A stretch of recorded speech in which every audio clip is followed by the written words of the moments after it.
Hello friends, good afternoon to all of you. This is Kamal sir and I welcome you back to Correct English by Kamal sir. Dear friends, I am going to start the plus one chapter series. Under this very series, I am going to start the very first chapter, The Portrait of a Lady. The chapter had been written by Mr. Khushwant Singh, the great Punjabi writer. As far as the chapter is concerned, the Portrait of a Lady, this chapter is a vivid description. Vivid means clear description of the relationship of Mr. Khushwant Singh with his grandmother. So that is the intimate relationship of Mr. Khushwant Singh with his grandmother. Moreover, this relationship also contains different types of turning points. Especially, turning points came when they moved up to the city area. So, this type of description by the author actually it is a contrast between the village life and the urban life, between the village education as well as the convent education of the city life. So, moreover, with this realistic account, the writer wants to draw our attention towards the relationship of us with the grandparents.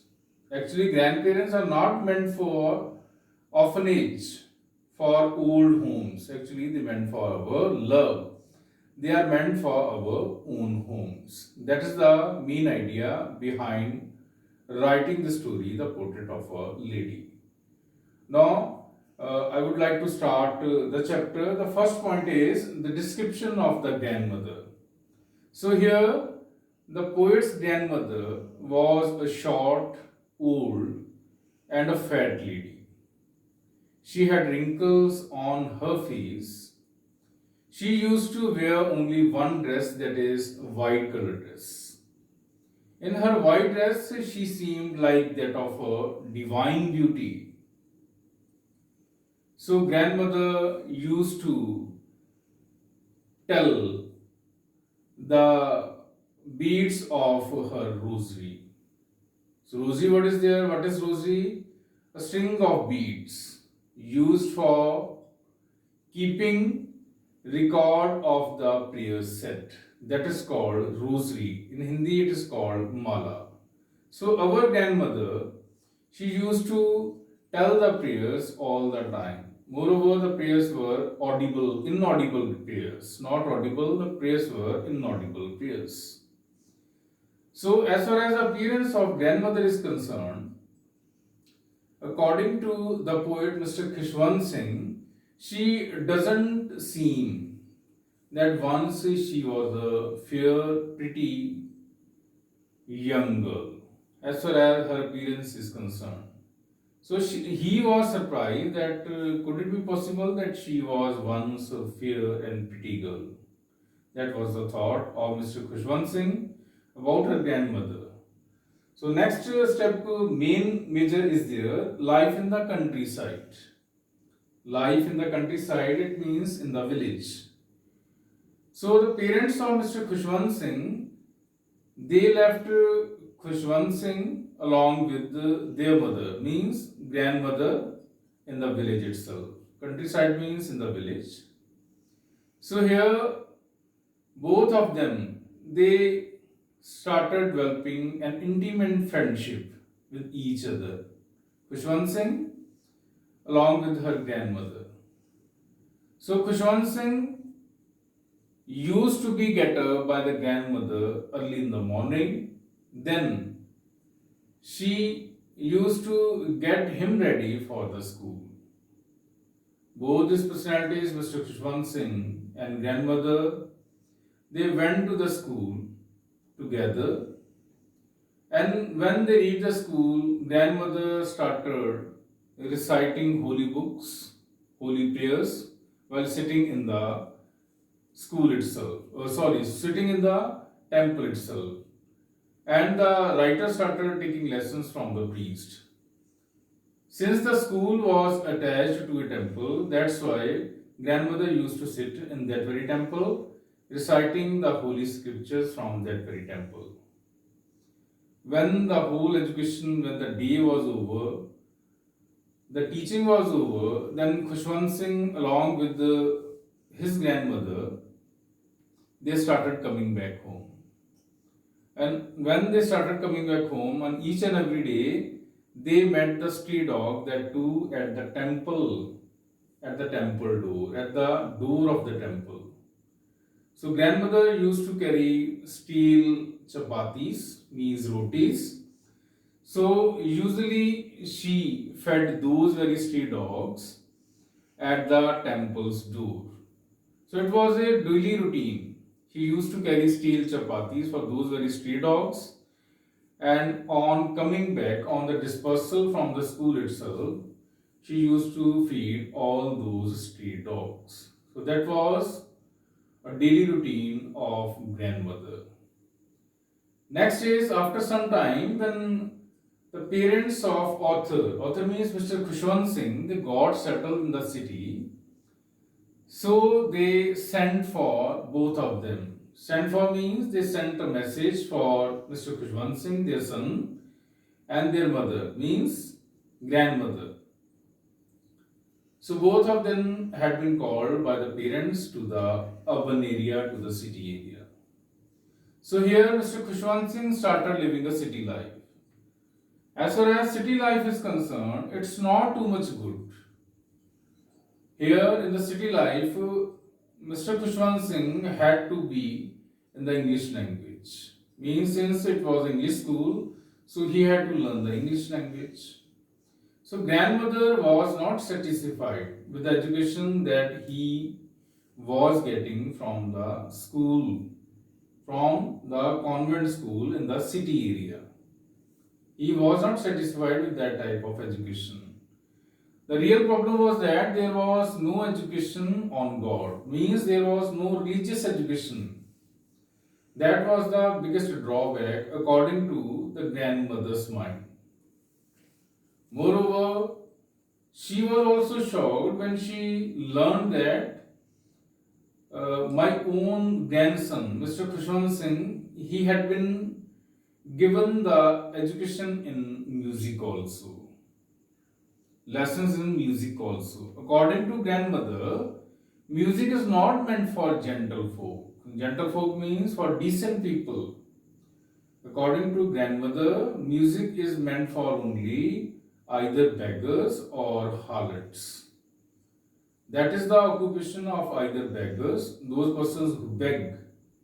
Those are called beggars, or harlots. Harlots means for prostitutes. Only prostitutes or beggars, they can go for the music, since the music is meant for them only. So that is the tendency of, that is the thinking of grandmother. So whenever she came to know that her own grandson had been provided the music lessons also, so she was much shocked by hearing this thing in the city life. Next step is feeding of relationship. Next step is feeding of relationship, means weakening of the relationship of both of them. Since these two persons were intimate friends, they were not grandson and grandmother. Actually, they were intimate friends, good friends. So whenever the writer moved to for further education to university level, he had been provided a different room. So in that very separate room, he used to be there, and moreover, the grandmother used to be there in different room. So the major relationship started breaking. Major relationship between both of them, it started breaking. So slowly and gradually there was no more education. As far as no more education means, there was no much sport between both of them. So the relationship started fading away. Relationship started weakening. Time and again started weakening. After this, when the education from the university was over, then finally the writer, Mr. Khushwant Singh, he decided to move abroad, means to move for more further education to a foreign country. When grandmother learned this thing that he was to move to foreign country, to abroad, then this thing also shocked grandmother. But she didn't ever show her sentiments. Moreover, grandmother went to the railway station to see the author of at the railway station, and at the railway station, apart from anything else, he didn't show even a single cry or even a single emotion she did show over at the railway station. She was at the railway station quite calm, as peaceful, as she used to be always. As she used to be always, she was quite calm and peaceful. She didn't let show her emotions to anybody else. She was not emotional, she was not sentimental even at the railway station. After that, after the abroad education that was for 5 years, after the completion of 5 years, narrator Mr. Khushwant Singh, he again came back. He returned to our own motherland, that is India. So at that very time, again Mr. Khushwant Singh was surprised to see that his own grandmother was again there at the railway station to receive him back. On receiving the grandson, means Mr. Khushwant Singh, she became very happy. The very next day, she collected all the women from the neighborhood. She took a drum and started singing the old song that are to be sung in the honor of heroes. In this way, she started giving a hero's welcome to Mr. Khushwant Singh.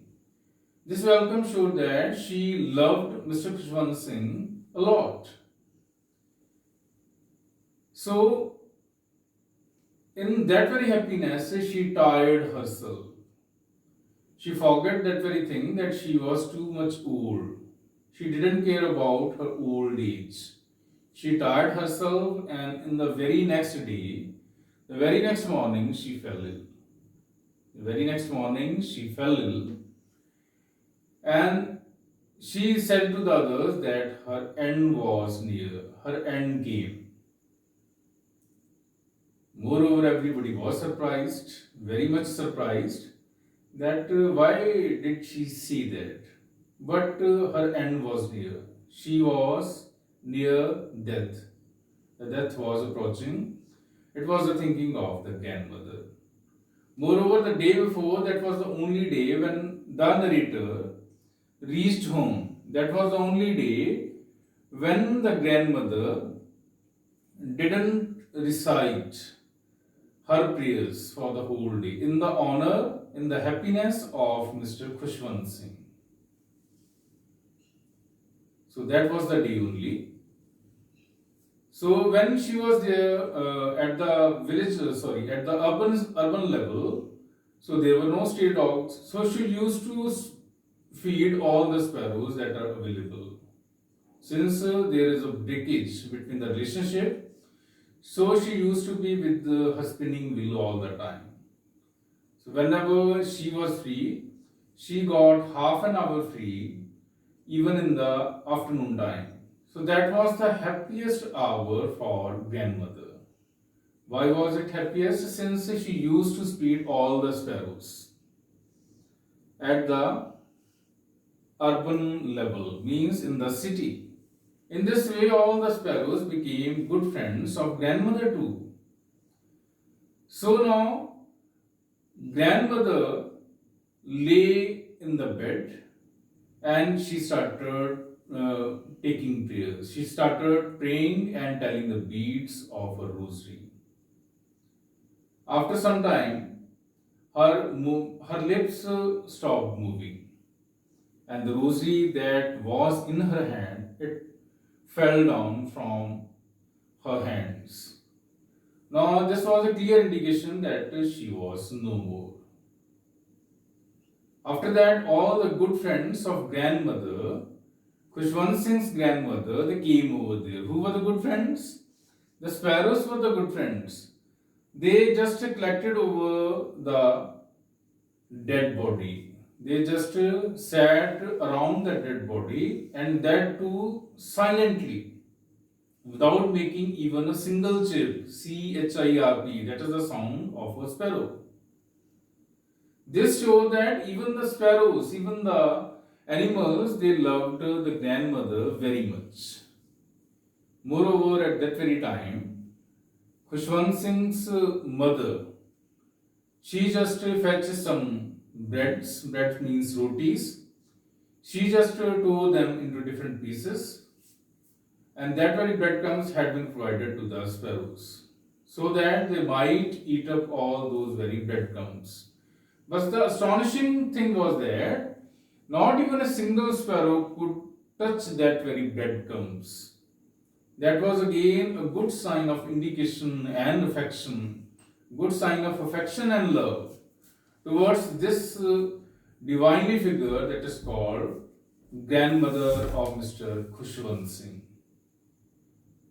So when the dead body was taken away, then only all the sparrows flew away from that very site. And when the next morning came, all the breadcrumbs were still there. So all the breadcrumbs had been swept away from that very place.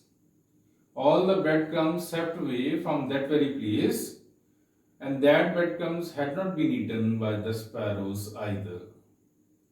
So that is the great love that had been shown not by the human beings but by the animals also. So this story also gives a clear indication that animals, that birds, they too feel just like us. They too have feelings just like us. So this is a brief and vivid account about Mr. Khushwant Singh's grandmother, and it showed the intimate relationship, intimate friendship. Actually, those were not the friends. Actually, those were not the relatives. Actually, those were the real friends. So that was the story all about. It gives us the indication that we should also love our grandparents. That scenario, that aspect that is going down day by day, that is to be dealt with. We should also start thinking about the love that to our grandparents. Actually, they are not the worthless things. Actually, they are the valuable things. Whatever the experience or whatever the blessings they can give us, nobody can provide us those very blessings as well as experience. So, from that point of view, we should have to take care of our grandparents. I hope, friends, you like the summary that had been delivered by me, and it will certainly help you a lot. It will certainly help you a lot. So that's all for this time. If you do have any kind of queries, you can write it down in the comment box, and I'll certainly try to answer to those very queries also. So that's all for this time. But do subscribe to my channel, that is none but Cracked English by Kamal Sir. Thank you.